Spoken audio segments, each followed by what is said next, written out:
ஆகாவிசு மையநேய அன்பர்கள் அனைவருக்கும் வணக்கம். இன்றைய பகுதி சிவதனுசு பாகம் 2. நேற்று முதல் பாகத்தில் பிரம்மலோகத்தை வெல்ல முடியாமல் வெட்கி தலைகுனிந்த ராவணன் தன்னுடைய அரக்கலோகத்திற்கு வந்து இந்த சிவதனுசுவால் என்ன பயன் என்று எண்ணி அதை தூக்கி எறிந்து விட்டான்.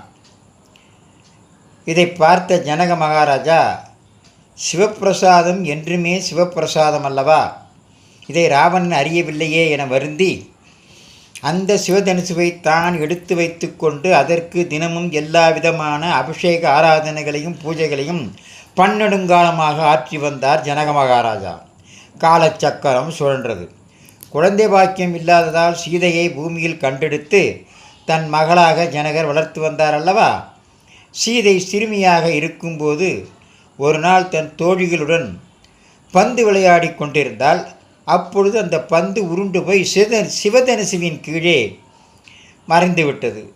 பந்தை தேடி வந்த சீதை தன்னுடைய இடது கையால் சிவதனுசுவை சாதாரணமாக தூக்கி பிடித்து வலது கையால் பந்தை எடுத்துக்கொண்டு ஓடிவிட்டாள். இந்த காட்சியை கண்ட ஜனக மகாராஜாவுக்கு ஒரே ஆச்சரியம். ஏனென்றால் அந்த சிவதனுசுவை ஆயிரக்கணக்கான வீரர்கள் சேர்ந்தால்தான் நகர்த்தவே முடியும். ஆனால் இந்த குழந்தை அலட்சியமாக இடது கையால் தூக்கிவிட்டதே அவரால் தன் கண்களையே நம்ப முடியவில்லை. அதே சமயத்தில் ஜனக மகாராஜாவுக்கு இன்னொரு வருத்தமும் ஏற்பட்டது. இந்த பராக்கிரகம் பொருந்திய கன்னியை எவருக்கு மனம் முடிப்பது? இவளுக்கே இவ்வளவு ஆன்மீக பலம் இருந்தால் இந்த சிறுமியை மணக்கும் வீரன் எத்தகைய பராக்கிரமசாலியாக இருக்க வேண்டும்? உண்மையில் அப்படி ஒருவன் ஈரேழு உலகத்திலும் இருக்கிறானா என்பதே சந்தேகம்.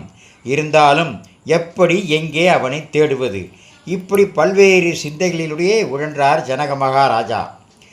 மகளுக்கு திருமண வயது வந்தவுடன் தகுந்த மணாளனை தேர்ந்தெடுப்பது என்று ஆலோசித்தார். ஒவ்வொருவரும் தங்களுக்கு தோன்றிய அற்புதமான யோசனைகளெல்லாம் கூறினார். இறுதியில் சிவதனுசுவை நானேற்றி உடைப்பவருக்கே சீதாதேவி மனைவியாவாள் என்று அறிவித்தார். அதன் பிறகு நடந்தவை உங்களுக்கு நன்றாக தெரியும். ஸ்ரீராமர் சிவதனுசுவை நானேற்றி உடைத்து விட்டார். அதன் பிறகு அவருக்கும் சீதைக்கும் திருமணம் நடந்தது. அதற்கு பிறகு அந்த முறிந்த சிவதனுசு என்னவாயிற்று?